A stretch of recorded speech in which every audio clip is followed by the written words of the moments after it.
Welcome to today's class. ഇന്ന് നമ്മൾ discuss ചെയ്യാൻ പോകുന്നത് physical interpretation of bound charges. നമ്മൾ മുന്നേ ബൗണ്ട് ചാർജുകളുടെ പ്രത്യേകത പറഞ്ഞതാണ്. അതായത് bound charges are the charges which are accumulated in an object due to polarization. Polarization കാരണം ഒരു ഒബ്ജക്റ്റിൽ ഇൻഡ്യൂസ് ചെയ്യപ്പെടുന്ന അല്ലെങ്കിൽ ഒരു ഒബ്ജക്റ്റിൽ അക്യുമുലേറ്റ് ചെയ്യപ്പെടുന്ന ചാർജുകളെ നമ്മൾ വിളിക്കുന്ന പേരാണെന്ത്? Bound charges. And we have the expression for bound charge density. ഏതൊക്കെ ബൗണ്ട് ചാർജ് ഡെൻസിറ്റിൻ്റെ എക്സ്പ്രഷനാണ് നമുക്കുള്ളത്? ഒന്ന്, surface bound charge density sigma B equal to P dot N cap. ഇവിടെ പി എന്ന് പറയുന്നത് പോളറൈസേഷൻ ആണ്, എൻ ക്യാപ് എന്ന് പറയുന്നത് നോർമൽ ഡയറക്ഷൻ ആണ്. And rho B, that is volume bound charge density equal to minus del dot P. അപ്പോൾ ഇത്രയും കാര്യങ്ങളൊക്കെ നമ്മൾ മുന്നേ പറഞ്ഞു തന്നെയാണ് അല്ലേ. അപ്പം എന്താണ് ബൗണ്ട് ചാർജ് എന്നുള്ളത് നിങ്ങൾക്ക് മനസ്സിലായിട്ടുണ്ട്. ഇനി ഈ ഒരു പോളറൈസ്ഡ് ഒബ്ജക്റ്റ്, ഈ ഒരു ഒബ്ജക്റ്റ് ഞാൻ യൂണിഫോം പോളറൈസേഷന് വിധേയമാക്കുകയാണ്, അല്ലെങ്കിൽ it will undergo non uniform polarisation. അത്തരം സിറ്റുവേഷനിൽ എന്താണ് സംഭവിക്കുക എന്നുള്ളത് നമുക്കൊന്ന് ചെക്ക് ചെയ്ത് നോക്കാം. ഓക്കെ, അപ്പോൾ നോക്കാം. സപ്പോസ് ഇതാണ് ഞാൻ എടുത്തിട്ടുള്ള ഒബ്ജക്റ്റ് ബിഫോർ പോളറൈസേഷൻ.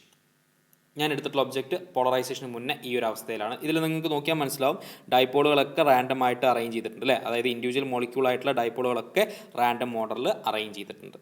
ഇനി ആഫ്റ്റർ പോളറൈസേഷനോ, what happens to after polarization? Suppose ഞാൻ കൊടുക്കുന്ന യൂണിഫോം പോളറൈസേഷനാണ് നിങ്ങൾ അസ്യൂം ചെയ്തോളൂ. അങ്ങനെയാണെങ്കിൽ എന്താ സംഭവിക്കുക?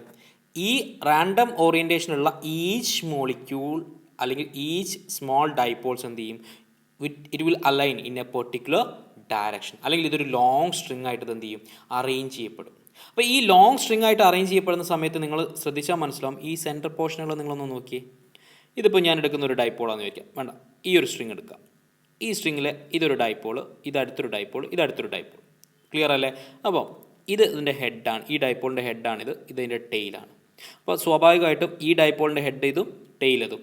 നോക്കി, ഈ ഡൈപോളിൻ്റെ ടെയിലും നെക്സ്റ്റ് ഡൈപോളിൻ്റെ ഹെഡും എന്താണ്? ഒന്ന് പോസിറ്റീവാണ്, ഒന്ന് നെഗറ്റീവാണ്. So it will ക്യാൻസൽസ് each other. Similarly ഈ ഒരു ഡൈപോളിൻ്റെ ടെയിലും നെക്സ്റ്റ് ഡൈപോളിൻ്റെ ഹെഡും രണ്ടും നമ്മൾ ക്യാൻസൽ ചെയ്ത പോലെ. അതിനർത്ഥം എന്താണ്? ഇത്തരത്തിലൊരു യൂണിഫോം പോളറൈസേഷന് വിധേയമാക്കി കഴിഞ്ഞാൽ ഇതിൻ്റെ ഇൻസൈഡിലുള്ള അല്ലെങ്കിൽ ഈ ലോങ് സ്ട്രിങ്ങിലെ നൈബർ ആയിട്ടുള്ള അല്ലെങ്കിൽ നിയറർ ആയിട്ടുള്ള ഡൈപോളുകളുടെ ഹെഡ് ആൻഡ് ടെയിൽസ് എന്ത് ചെയ്യും?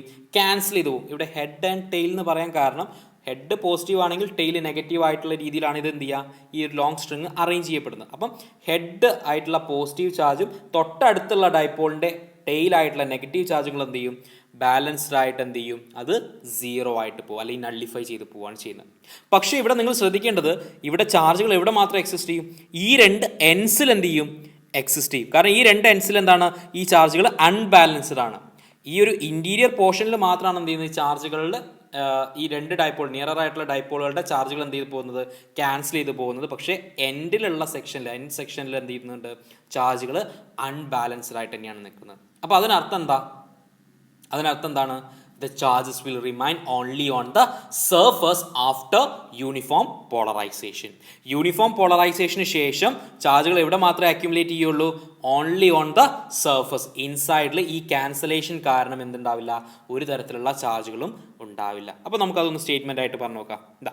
If there is A long string of dipole after polarisation, then the head of each dipole, ഞാൻ പറഞ്ഞു പോസിറ്റീവ് ആണ് എടുക്കുന്നതെങ്കിൽ, cancels the tail negative of the nearer dipole. Thus only the end charges remain unbalanced.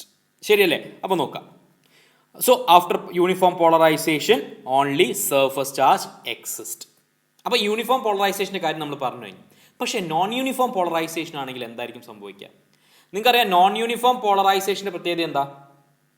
നമ്മൾ പല ഡയറക്ഷനിൽ നമ്മൾ പോകുന്ന സമയത്ത് പോളറൈസേഷൻ്റെ വാല്യൂ എന്തായിരിക്കും? ഡിഫറെൻ്റ് ആയിരിക്കും. അപ്പോൾ അത്തരം സിറ്റുവേഷനിൽ നമുക്ക് ഒരിക്കലും പറയാൻ പറ്റില്ല ഇതിൻ്റെ ഇൻറ്റീരിയർ പോർഷനിലുള്ള നൈബർ ആയിട്ടുള്ള ഡൈപോളുകളുടെ ഹെഡും ടെയിലും ക്യാൻസൽ ചെയ്ത് പോകുമെന്ന് നമുക്ക് പറയാൻ പറ്റില്ല. കാരണം പോളറൈസേഷൻ്റെ ഇൻറ്റൻസിറ്റികൾ പല സ്ഥലത്തും പല രീതിയിലായിരിക്കും. അപ്പോൾ ഒരു സ്ഥലത്ത് ഇൻറ്റൻസിറ്റി കൂടുതലും ഒരു സ്ഥലത്ത് ഇൻറ്റൻസിറ്റി കുറവാണെങ്കിൽ ആ ക്യാൻസലേഷൻ എന്തായിരിക്കും? ഒരു അൺബാലൻസ്ഡ് ആയിട്ടുള്ള ക്യാൻസലേഷൻ ആയിരിക്കും, ബാലൻസ്ഡ് ആയിട്ടുള്ള ക്യാൻസലേഷൻ ആയിരിക്കില്ല. സോ അത്തരം സിറ്റുവേഷനിലാണ് എന്ത് ചെയ്യുന്നത്? അത്തരം സിറ്റുവേഷനിൽ അവിടെ ഇൻറ്റീരിയർ പോർഷനിലും കുറച്ച് ചാർജുകൾ അക്യുമുലേറ്റ് ചെയ്യും. അപ്പോൾ ഇൻറ്റീരിയർ പോർഷനിൽ ചാർജുകൾ അക്യുമുലേറ്റ് ചെയ്യുക എന്ന് പറയുമ്പോൾ അതൊരു വോളിയം കൺസെപ്റ്റാണ്. ശരിയല്ലേ? സർഫസ് കൺസെപ്റ്റ് അല്ല. സോ ദർ വിൽ ബി ആരുണ്ടായിരിക്കും? There will be volume bound charges. അപ്പോൾ ഞാൻ ഇത്രയും പറഞ്ഞതിൽ നിങ്ങൾക്ക് എന്താ മനസ്സിലായത്?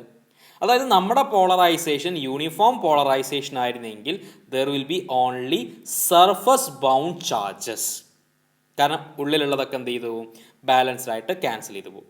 പിന്നെ സർഫസിൽ മാത്രമേ ഉണ്ടാവുള്ളൂ. പക്ഷേ if our polarization is non uniform then there will be ആരൊക്കെ? There will be volume bound charge. Volume bound charge മാത്രമല്ല സർഫസിലും ഇതേപോലെ തന്നെ അൺബാലൻസ്ഡ് ആയിട്ട് നിൽക്കും. അതിനർത്ഥം ഇത്രയേ ഉള്ളൂ, for a non uniform polarization there will be volume bound charges as well as surface bound charges. പക്ഷേ യൂണിഫോം പോളറൈസേഷൻ ആണെങ്കിൽ അവിടെ വോളിയം ബൗണ്ട് ചാർജസ് ഉണ്ടാവില്ല, ഓൺലി സർഫസ് ബൗണ്ട് ചാർജസ് ഉണ്ടാവുള്ളൂ. ഇതാണ് നമ്മുടെ ഫിസിക്കൽ ഇൻ്റർപ്രിട്ടേഷൻ ഓഫ് ബൗണ്ട് ചാർജസിൽ മെയിനായിട്ട് പറയാനുള്ളത്. ഓക്കെ, ഇനി നമുക്കൊരു ക്വസ്റ്റ്യനിലേക്ക് പോകാം. Prove that surface bound charge density sigma equal to P dot N cap for a polarized object. ഒരു പോളറൈസ്ഡ് ഒബ്ജക്റ്റിന് സിഗ്മ എന്ന് പറയുന്നത് പി ഡോട്ട് എൻ ക്യാപ് ആണെന്ന് പ്രൂവ് ചെയ്യണം. അപ്പം ഇവിടെ സിഗ്മയാണ് പറഞ്ഞത്, സർഫസ് ചാർജ് ഡെൻസിറ്റിയാണ് പറഞ്ഞത്. അപ്പം നമ്മുടെ പോളറൈസേഷൻ എന്തായിരിക്കണം? യൂണിഫോം പോളറൈസേഷൻ ആയിരിക്കും. നോക്കാം, സപ്പോസ് ഇതാണ് എൻ്റെ ഒബ്ജക്റ്റ് എന്ന് വിചാരിക്കുക, പോളറൈസ്ഡ് ഒബ്ജക്റ്റ് എന്ന് വിചാരിക്കുക. പോളറൈസേഷൻ്റെ ഡയറക്ഷൻ അലോങ് ദ ആക്സിൽ ഡയറക്ഷനാണ്. എസ് എന്ന് പറയുന്നതാണ് ഈ ഒരു സിലിണ്ടറിക്കൽ ഷേപ്പായിട്ടുള്ള പോളറൈസ്ഡ് ഒബ്ജക്റ്റിൻ്റെ ലെങ്ത്. ഓക്കെ, ഇനി പോളറൈസേഷൻ നടന്നു കഴിഞ്ഞാൽ ഇതിലുള്ള ഓരോ ഇൻഡിവിജ്വൽ ഡൈപോളുകൾ എന്ത് ചെയ്യും? ഈ ഒരു രീതിയിൽ അലൈൻ ചെയ്യില്ല, ഒരു ലോങ് സ്ട്രിങ് ആയിട്ട് അലൈൻ ചെയ്യല്ലോ.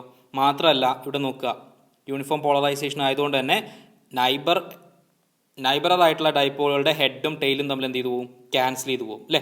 Which will leave an unbalanced situation at the ends. ഈ എൻഡുകളിൽ ഒരു അൺബാലൻസ്ഡ് ആയിട്ടുള്ള ഒരു സിറ്റുവേഷൻ ക്രിയേറ്റ് ചെയ്യും. അപ്പോൾ അതുകൊണ്ട് തന്നെ നമുക്ക് പറയാം ഇവിടെ ഒരു നെറ്റ് നെഗറ്റീവ് ചാർജ് ഉണ്ടായിരിക്കും, ഇവിടെ ഒരു നെറ്റ് പോസിറ്റീവ് ചാർജ് ഉണ്ടായിരിക്കും, which will be distributed along the surface അല്ലെങ്കിൽ ഓവർ ദ സർഫസ് ആയിട്ട് എന്ത് ചെയ്തിട്ടുണ്ടാവും? ആ ചാർജുകൾ ഡിസ്ട്രിബ്യൂട്ട് ചെയ്തിട്ടുണ്ടാവും. അങ്ങനെയാണെങ്കിൽ നമുക്ക് പറയാം here minus Q, that is the surface that is the charge at this end equal to minus sigma into a. A എന്ന് പറയുന്നത് ഇവിടെ ഈ area of cross section of the cylinder ആണ്. സിഗ്മ എന്ന് പറയുന്നത് സർഫസ് ചാർജ് ഡെൻസിറ്റി ആണ്. Similarly opposite എൻഡിൽ എന്തായിരിക്കും? പ്ലസ് ക്യൂ ആയിരിക്കും അല്ലേ? കാരണം ഇവിടെ നെഗറ്റീവ് ആണെങ്കിൽ ഇവിടെ അക്യുമുലേറ്റ് ചെയ്യുന്ന ആരായിരിക്കും? പോസിറ്റീവ് ചാർജുകളായിരിക്കും. So plus Q equal to sigma into A. Clear? അപ്പോൾ ഇത്രയും സിറ്റുവേഷൻ ആണ് നമ്മൾ ഇതിൽ പറയുന്നത്. ഇനി നമുക്ക് തെളിയിക്കേണ്ടത് എന്താണ്? Sigma equal to P dot N cap എന്നാണ് തെളിയിക്കേണ്ടത്. ശരിയല്ലേ? അപ്പോൾ നോക്കാം, ഇവിടെ യൂണിഫോം പോളറൈസേഷൻ നടന്നപ്പോൾ നമുക്ക് ഇത്തരത്തിലുള്ള ഒരു ഡിസ്ട്രിബ്യൂഷൻ കിട്ടി. ഇൻറ്റീരിയർ ആയിട്ടുള്ള ഡൈപോളുകളുടെ ഹെഡും ടെയിലും ക്യാൻസൽ ചെയ്തു, എൻഡിൽ മാത്രം ചാർജുകളായി. ഇനി what is the basic definition of polarization? പോളറൈസേഷൻ്റെ ബേസിക് ഡെഫിനിഷൻ എന്താ? Induced dipole moment per unit volume. ശരിയല്ലേ? അങ്ങനെയാണെങ്കിൽ ഈ ഇക്വേഷനിൽ നിന്ന്, ഇതാണ് ബേസിക് ഡെഫിനിഷൻ പ്രകാരം ഞാൻ എഴുതി, ഇതിൽ നിന്ന് ഇൻഡ്യൂസ്ഡ് ഡൈപോൾ മൊമെൻ്റ് വാല്യൂ എന്തായിരിക്കും? P equal to polarization into volume. ഇത് നമുക്കൊരു സിലിണ്ടറിക്കൽ ഷേപ്പിലല്ലേ, ഇതിൻ്റെ വോളിയം എന്തായിരിക്കും? Area into length. So A into S. ഞാൻ പറഞ്ഞു ലെങ്ത്ത് എസ് ആണ്, ഇതിൻ്റെ ഏരിയ ഓഫ് ക്രോസ് സെക്ഷൻ എയും കൂടി ആണെങ്കിൽ P equal to, that is induced dipole moment small P equal to polarization into area into length. ശ്രദ്ധിക്കുക, ഇവിടെ നമ്മുടെ പോളറൈസേഷൻ്റെ ഡയറക്ഷൻ എന്ന് പറയുന്നത് അലോങ് ദ ആക്സിയൽ ഡയറക്ഷനിലാണ്. അതായത് ഇവിടെ പോളറൈസേഷൻ്റെ ഡയറക്ഷനും നമ്മുടെ ലെങ്ത്തിൻ്റെ ഡയറക്ഷനും, സിലിണ്ടറിൻ്റെ ലെങ്ത്തിൻ്റെ ഡയറക്ഷനും നമുക്ക് എന്താക്കി എടുക്കാം? സെയിം ആണെന്ന് നമുക്ക് പറയാം. അതായത് ഈ ലെങ്ത്ത് നമ്മളൊരു വെക്ടർ ക്വാണ്ടിറ്റി ആയിട്ട് എടുക്കുകയാണെങ്കിൽ ഈ ലെങ്ത്തിൻ്റെ ഡയറക്ഷൻ എന്ന് പറയുന്നത് എന്ത് തന്നെയാണ്? പോളറൈസേഷൻ്റെ അതേ ഡയറക്ഷൻ തന്നെയാണ് എന്നർത്ഥം. ഓക്കെ, ഇനി അപ്പം ഈ ഒരു യൂണിഫോം പോളറൈസേഷൻ കാരണം നമ്മൾ പറഞ്ഞു രണ്ട് എൻഡിലേക്ക് മാത്രം ചാർജുകൾ ഒതുങ്ങി. അപ്പോൾ ഈ ഫിഗർ നിങ്ങൾ ഒന്നും കൂടെ നോക്കിയേ. ഈ ഫിഗർ നിങ്ങൾക്ക് ഒന്നും കൂടെ നോക്കിയപ്പോൾ നിങ്ങൾക്ക് ഒരു കാര്യം കൂടെ മനസ്സിലായിട്ടുണ്ടാവും. ഇവിടെ മൈനസ് ക്യൂ ചാർജ് ഉണ്ട്, ഇവിടെ പ്ലസ് ക്യൂ ചാർജ് ഉണ്ട്. ഇതിൻ്റെ ഉള്ളിലൊന്നും ചാർജുകൾ ഇപ്പോൾ ഇല്ല, കാരണം ചാർജുകളൊക്കെ എന്ത് ചെയ്തു പോയി? ക്യാൻസൽ ചെയ്തു പോയി. ഇത് നമ്മളുടെ ഡിസ്റ്റൻസ് ഓഫ് സെപ്പറേഷൻ എസ് ആ. So by basic definition we can write the induced dipole moment P equal to one of the charge Q into distance between the charge. അപ്പോൾ ഈ ഡിസ്റ്റൻസ് ബിറ്റ്വീൻ ദ ചാർജ് ഞാൻ വെക്ടറായിട്ട് കൊടുത്തിട്ടുള്ളത്, കാരണം induced dipole moment എന്താണ്? വെക്ടറാണ്. Okay, ഇനി ഞാൻ പറഞ്ഞു ഇത് ഡിസ്റ്റൻസ് ആണ് അല്ലെങ്കിൽ ലെങ്ത് ആണ്. ലെങ്ത്തിൻ്റെ ഡയറക്ഷനും പോളറൈസേഷൻ്റെ ഡയറക്ഷനും ഇപ്പോൾ എന്താണ്? നമ്മൾ പറഞ്ഞ സിറ്റുവേഷനിൽ എന്താണ്? സെയിം ആണ്. അപ്പോൾ ഞാൻ ചെറുതായിട്ട് കുറച്ച് ഞാൻ മാറ്റും കേട്ടോ. ഓക്കെ, ഇനി വാട്ട് ഈസ് ക്യൂ? ക്യൂ എന്തായിരുന്നു? Q equal to sigma A അല്ലേ? So P equal to sigma A into S. അപ്പോൾ ഇക്വേഷൻ 1 നമുക്ക് നേരത്തെ കിട്ടിയ പോളറൈസേഷൻ്റെ ബേസിക് ഡെഫിനിഷൻ നമുക്ക് കിട്ടിയ ഇൻഡ്യൂസ്ഡ് ഡൈപോൾ മൊമെൻ്റ് വാല്യൂ ഇപ്പം നമുക്ക് കിട്ടിയത് എന്താണ്? Induced dipole moment value. രണ്ടും കൂടെ ഇക്വേറ്റ് ചെയ്യാം. രണ്ടും കൂടെ ഇക്വേറ്റ് ചെയ്യുമ്പം P A S equal to sigma A into S. ഇത് ഇക്വേഷൻ 1 ആണ്, ഇത് ഇക്വേഷൻ 2 ആണ്. ഓക്കെ, ഇനി ഞാൻ നേരത്തെ പറഞ്ഞു പോളറൈസേഷൻ്റെ ഡയറക്ഷനും നമ്മുടെ ലെങ്ത്തിൻ്റെ ഡയറക്ഷനും സെയിം ആണ്. അപ്പോൾ ഞാൻ എന്ത് ചെയ്തു? ഈ വെക്ടർ നൊട്ടേഷൻ അങ്ങോട്ടും ഇങ്ങോട്ടും എന്ത് ചെയ്യാണ്? ജസ്റ്റ് ഒന്ന് ഇൻ്റർചേഞ്ച് ചെയ്യണം. കാരണം സെയിം ഡയറക്ഷൻ ആയതുകൊണ്ട് നമുക്ക് എന്ത് ചെയ്യാം? വെക്ടറുകൾ അങ്ങോട്ടും ഇങ്ങോട്ടും എന്ത് ചെയ്യാം? നൊട്ടേഷൻ ഇൻ്റർചേഞ്ച് ചെയ്യാം. So this equation become P A into vector S equal to sigma A into vector S. അപ്പോൾ ഈ രണ്ട് ടേമിലും ആരൊക്കെ ഉണ്ട്? എ ഇൻറ്റു വെക്ടർ എസ് ഉണ്ട്, ഇവിടെയും എ ഇൻറ്റു വെക്ടർ എസ് ഉണ്ട്. രണ്ടും കൂടെ കട്ട് ചെയ്ത് പോവാം. കട്ട് ചെയ്ത് കഴിഞ്ഞാൽ we get P equal to, that is amount of polarization equal to surface charge density. അപ്പോൾ ഇവിടുന്ന് നമുക്ക് പറയാം, ഇവിടുന്ന് നമുക്കൊരു കാര്യം പറയാം, ഇക്വേഷൻ 3 നമുക്കൊരു കാര്യം പറയാം. എന്താണ് പറയാൻ പറ്റുന്നത്? Here the surface charge density എന്ന് പറയുന്നത് എന്താണ്? It is A magnitude of polarisation. Surface charge density എന്ന് പറയുന്നത് പോളറൈസേഷൻ്റെ മാഗ്നിറ്റ്യൂഡ് തന്നെയാണ്. എപ്പം? അതും കൂടെ പറയണമല്ലോ. എപ്പോഴായിരിക്കും? when the surface is normal to the direction of polarization. അതായത് സർഫസ്, നമ്മുടെ ഏത് സർഫസ് ആണ് എടുക്കുന്നത് ആ സർഫസും ഡയറക്ഷൻ ഓഫ് പോളറൈസേഷനും പെർപെൻഡിക്കുലർ ആവുന്ന സമയത്തുള്ള പോളറൈസേഷൻ്റെ വാല്യൂ ആണെന്ത്? നമ്മുടെ സർഫസ് ചാർജ് ഡെൻസിറ്റി. ഇനി മറ്റൊരു രീതി പറഞ്ഞു കഴിഞ്ഞാൽ നമുക്ക് പറയാം, it is the amount of polarization when the direction of polarization is along the direction of surface, അല്ലെങ്കിൽ നോർമൽ ഡയറക്ഷൻ ഓഫ് സർഫസ്. കാരണം സർഫസിൻ്റെ നോർമൽ ഡയറക്ഷൻ എന്ന് പറയുന്നത് സർഫസിന് പെർപെൻഡിക്കുലർ ആയിട്ടുള്ളതാണ്. ഫോർ എക്സാമ്പിൾ ഈ ഒരു ഫിഗർ നോക്കുക.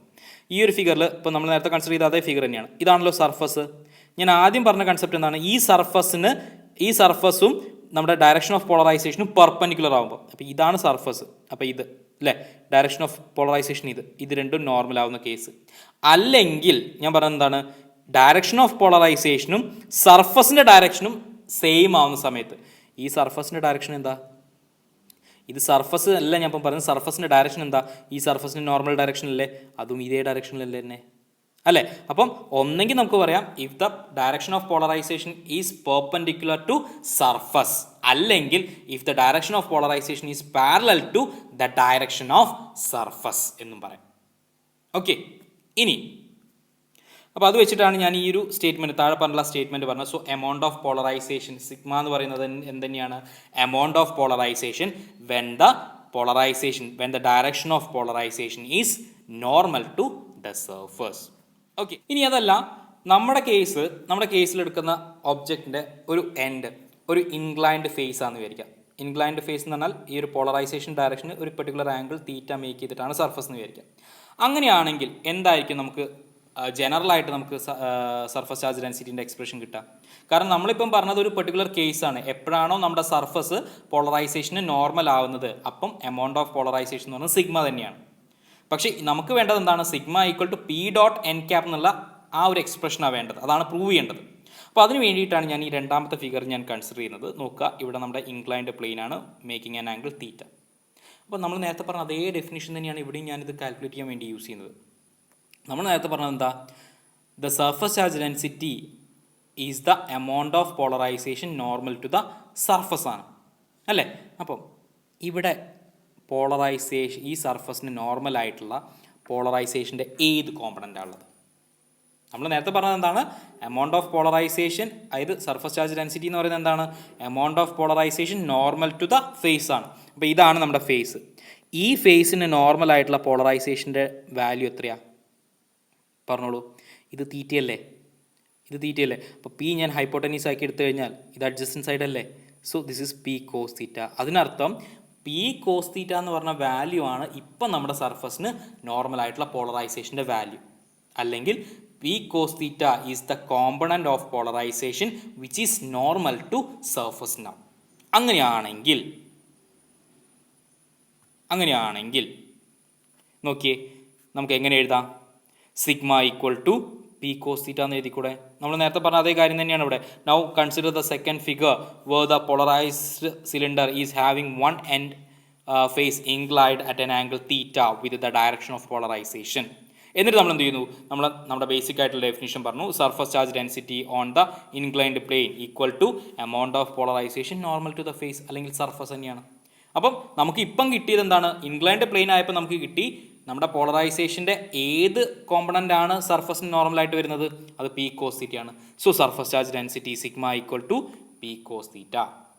അപ്പോൾ പി കോസ് തീറ്റനെ ഞാൻ എന്ത് ചെയ്യുക, ഒന്ന് വെക്ടർ നൊട്ടേഷനിലേക്ക് മാറ്റുകയാണ്. So this is equal to P dot N cap, where N cap is the normal direction to the plane. നമ്മൾ ആ സർഫസിന് നോർമൽ ആയിട്ടുള്ള ഡയറക്ഷനാണ് ആര്? N cap. വേണമെങ്കിൽ നിങ്ങൾക്ക് ഇത് എക്സ്പാൻഡ് ചെയ്ത് നോക്കാം. എൻ എന്ന് പറയുന്നത് നോർമൽ ഡയറക്ഷനിലുള്ള യൂണിറ്റ് വെക്ടറാണ്, അതിൻ്റെ മാഗ്നിറ്റ്യൂഡ് 1 അല്ലേ. ഇനി ഇതാ വേണമെങ്കിൽ ഫിഗർ നോക്കിക്കോളൂ. ഇതാണ് ഞാൻ പറഞ്ഞ നോർമൽ ഡയറക്ഷൻ, ഇത് പോളറൈസേഷൻ, ഇത് നമ്മൾ ഉണ്ടാക്കുന്ന ആംഗിളാണ് തീറ്റ അല്ലേ. അപ്പോൾ എനിക്ക് എന്ത് ചെയ്താൽ മതി? എനിക്ക് പി കോസ് തീറ്റ കിട്ടാൻ എന്ത് ചെയ്താൽ മതി? പി ഡോട്ട് എൻ ക്യാപ് ചെയ്താൽ പോരെ. അതാണ് ഞാനിവിടെ ചെയ്തിട്ടുള്ളത്. So sigma equal to P dot N cap. അപ്പോൾ അത് പ്രൂവ് ആയി. അപ്പം ഇതിൽ നിങ്ങൾ മനസ്സിലാക്കേണ്ട ഒരു കാര്യം എന്ന് പറയുന്നത് amount of polarization is equal to എന്താണ്? എമൗണ്ട് ഓഫ് പോളറൈസേഷൻ ആണ് എന്ത്? നമ്മുടെ സർഫസ് ചാർജ് ഡെൻസിറ്റി. എപ്പം? When the direction of polarization is normal to surface ആവുന്ന സമയത്ത്. ഓക്കെ, ഇനി നമുക്ക് അടുത്ത പ്രോബ്ലം എന്ന് വെച്ചാൽ ഇതിൻ്റെ രണ്ടാമത്തെ പാർട്ടാണ്. അതായത് prove that volume charge density sigma equal to minus del dot P for a non uniform polarized object. നമുക്കറിയാം വോളിയം ബൗണ്ട് ചാർജ് ഉണ്ടാവണമെന്നുണ്ടെങ്കിൽ ആ പോളറൈസേഷൻ എന്തായിരിക്കണം? നോൺ യൂണിഫോം പോളറൈസേഷൻ ആയിരിക്കണം. അത്തരം സിറ്റുവേഷനിൽ നമ്മുടെ വോളിയം ബൗണ്ട് ചാർജ് ഡെൻസിറ്റീൻ്റെ value minus del dot P ആണെന്ന് തെളിയിക്കണം. എളുപ്പമാണ്. അതായത് നമുക്കറിയാം പോളറൈസേഷൻ കാരണം ചാർജുകൾ എന്ത് ചെയ്യും?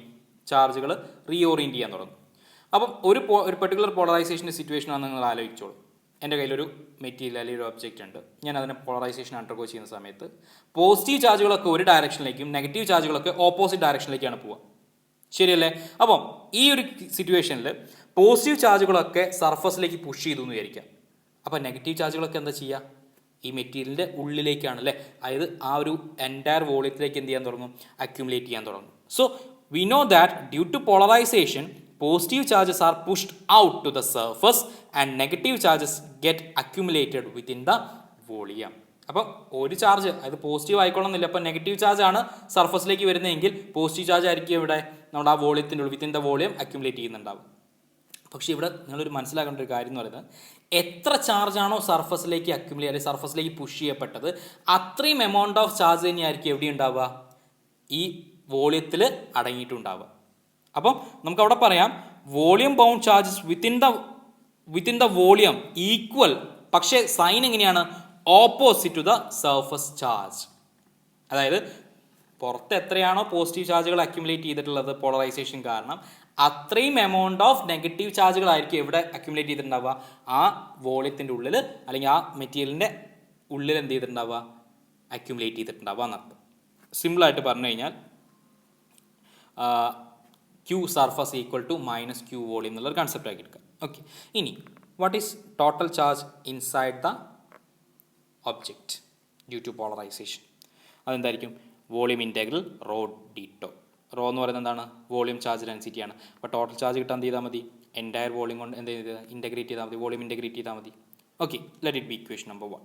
ഇനി രണ്ടാമത് സർഫസിലേക്ക് വന്നു എന്ന് പറഞ്ഞു അല്ലേ. സർഫസിലേക്കാണെന്നുണ്ടെങ്കിലോ ക്യൂ സർഫസ് ഈക്വൽ ടു എന്ത് ചെയ്താൽ മതി? സർഫസ് ഇൻറ്റഗ്രേറ്റ് ചെയ്താൽ മതി. So surface integral sigma into D A, where sigma is the surface charge density. ഇനി സിഗ്മ ആരാ? സിഗ്മ നമുക്കറിയാം പി ഡോട്ട് എൻ ക്യാപ്പ് ആണ് അല്ലേ. അപ്പോൾ അതൊന്ന് ഞാൻ ഈ ഇക്വേഷനിലേക്ക് സബ്സ്റ്റിറ്റ്യൂട്ട് ചെയ്യാണ്. സിഗ്മ ഡി എക്ക് പകരം കൊടുക്കുകയാണ്. അപ്പോൾ sigma D A equal to P dot N cap into D A. N cap into D A എന്താ? എൻ ക്യാപ്പ് നമ്മൾ പറഞ്ഞു നമ്മുടെ സർഫസിന് നോർമൽ ഡയറക്ഷനാണ്. ഡി എ എന്ന് പറയുന്നത് എന്താണ്? സർഫസ് ഏരിയ ആണ്. അപ്പം D A into N cap എന്ന് പറഞ്ഞു കഴിഞ്ഞാൽ എന്താണ്? ഏരിയൽ വെക്ടറായിട്ട് മാറും. So this equation become P dot D A. Okay, അപ്പം P dot N cap into D A, magnitude of D A എന്തായിട്ട് മാറി? P dot vector D A ആയിട്ട് മാറി. ഇത് നമ്മൾ എന്ത് ചെയ്യാം? ഇക്വേഷനിലേക്ക് സബ്സ്റ്റിറ്റ്യൂട്ട് ചെയ്യാം. അപ്പോൾ സബ്സ്റ്റിറ്റ്യൂട്ട് ചെയ്യുന്നതിന് മുന്നേ ചെറിയൊരു കാര്യം കൂടെ പറയാം. ഓക്കെ, സബ്സ്റ്റിറ്റ്യൂട്ട് ചെയ്തു. So Q surface equal to surface integral P dot D A. Clear ആണല്ലോ? ഇനി നമ്മൾ നേരത്തെ ബേസിക് ഡെഫിനേഷനായിട്ട് നമ്മൾ എന്താ പറഞ്ഞിട്ടുണ്ടായിരുന്നത്? എത്ര ചാർജാണോ നമ്മുടെ വോളിയത്തിലുള്ളത്, വോളിയത്തിലേക്ക് അക്യുമുലേറ്റ് ചെയ്യുക അല്ലെങ്കിൽ എൻറ്റയർ ഒബ്ജക്റ്റിലേക്ക് അക്യുമുലേറ്റ് ചെയ്യപ്പെടുന്നത് അത്രയും എമൗണ്ട് ഓഫ് ഓപ്പോസിറ്റ് ചാർജ് ആയിരിക്കും സർഫസിൽ അക്യുമുലേറ്റ് ചെയ്യുന്നുണ്ടാവുക അല്ലേ? അതായത് ക്യൂ വോളിയം ഈക്വൽ ടു എന്തായിരിക്കും? Minus Q surface. Magnitude wise same ആണ്. മാഗ്നിറ്റ്യൂഡ് വൈസ് എന്ന് വെച്ചാൽ എമൗണ്ട് വെച്ച് സെയിം ആണ്, പക്ഷേ ചാർജുകളുടെ സിമ്പിളുകൾ എന്താണ്? ഒന്ന് പോസിറ്റീവ് ആണ്, ഒന്ന് നെഗറ്റീവ് ആണ്. അതുകൊണ്ട് തന്നെ Q volume equal to minus of Q surface. Q വോളിയത്തിൻ്റെ വാല്യൂ നമുക്കറിയാലോ, ക്യൂ സർഫസിൻ്റെ വാല്യൂ നമുക്ക് കിട്ടിയല്ലോ, രണ്ടും കൂടെ സബ്സ്റ്റിറ്റ്യൂട്ട് ചെയ്യുക. So Q volume equal to volume integral rho D tau equal to minus surface integral P dot D A. ഇവിടെ ഞാൻ എന്ത് ചെയ്യും? ഇത് സർഫസ് ഇൻ്റഗ്രലാണ്, ഇത് വോളിയം ഇൻ്റഗ്രലാണ്. So I will use Gauss's divergence theorem here. Gauss's divergence theorem എന്താ പറയുന്നത്? സർഫസ് ഇൻ്റഗ്രലിനെ വോളിയം ഇൻ്റഗ്രലാക്കി മാറ്റുന്ന കൺസെപ്റ്റാണ് അല്ലേ? അപ്പം ഞാൻ ഇവിടെ ഗോസസ് ഡൈവേർജൻസ് തിയറം അപ്ലൈ ചെയ്ത് കഴിഞ്ഞാൽ RHS എന്തായിട്ട് മാറും? Volume integral rho D tau equal to minus surface integral എന്തായിട്ട് മാറുന്ന പറഞ്ഞത്? വോളിയം ഇൻ്റഗ്രൽ ആയിട്ട് മാറും അല്ലേ? Volume integral del dot p into d tau. Clear? അപ്പം ഇവിടെ ഞാൻ ഗോസസ് ഡൈവേർജൻസ് തിയറം അപ്ലൈ ചെയ്യുന്നത് ഈ RHSൽ മാത്രമേ അപ്ലൈ ചെയ്യുന്നുള്ളൂ. കാരണം എനിക്ക് എന്ത് ചെയ്യണം? ഇതിനെയും വോളിയം ഇൻ്റഗ്രലാക്കി മാറ്റാൻ വേണ്ടിയിട്ടാണ്. So applying Gauss's divergence theorem, this term become minus volume integral del dot p into d tau. ഇനി ഈക്വേഷൻ നോക്കുക. രണ്ട് സ്ഥലത്തും വോളിയം ഇൻ്റഗ്രേഷനാണ്, കട്ട് ചെയ്ത് പോകും. ഡി ടോയും കട്ട് ചെയ്ത് പോകും. ബാക്കി എന്താ ഉള്ളത്? Rho equal to minus del dot P. So rho equal to minus del dot P. So this is the volume charge density inside a non uniform polarized object. ഒരു non uniform polarized ഒബ്ജക്റ്റിലുള്ള volume charge ഡെൻസിറ്റിയാണ് ആര്? Rho equal to minus del dot P എന്ന് നമ്മൾ എന്ത് ചെയ്തു? Prove ചെയ്തു.